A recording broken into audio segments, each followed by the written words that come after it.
જેટલા જેટલા પણ ઇન્દ્રિયના વિષયો છે, જે આપણે ભોગવી રહ્યા છીએ, જે આપણે સાચા અર્થની અંદર સુખની ઈચ્છા રાખીએ છીએ, અત્યારે આપણે એવું સમજીએ છીએ કે આપણી પાસે પૈસા છે, આપણી પાસે પાવર છે, આપણી પાસે માણસોની સંપત્તિ છે, ઘરની અંદર જેટલી પણ સુખ સુવિધા સગવડ છે, સાચા અર્થની અંદર સુખ છે, કે આ જે પણ વસ્તુઓ છે એ ભોગની સામગ્રી પોતે સ્વયં ભોગવાય છે.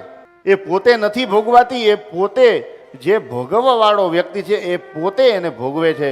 પરંતુ ભોગાન ભોગતા મયવેવ ભોગતા, જ્યારે ભોગ ભોગવવાના હોય ત્યારે એ સાચા અર્થમાં ભોગ તો ક્યારે નાશ પામતા જ નથી. આપણે સ્વયં પોતે અંતે જીર્ણ બની જઈએ છીએ.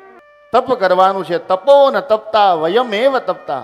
જ્યારે તપ કરવા માટે બેસીએ છીએ ત્યારે તપ તો પૂર્ણ થતું જ નથી, આપણે પોતે તપી જઈએ છીએ. આપણે પોતે છેલ્લે અંત અવસ્થાની અંદર આપણે જીર્ણ થઈ જઈએ છીએ. એટલા માટે આ સંસારની અંદર પરમાત્માએ જે બનાવેલું છે એ પ્રપંચ છે, એ પ્રપંચને પૂર્ણ કરવા માટે તો કોઈ સદગુરુ, સારા એવા સમર્થ સંતના શરણની અંદર જવું જોઈએ, કે જે સંત છે એ આપણને પરમાત્માનો માર્ગ બતાવે.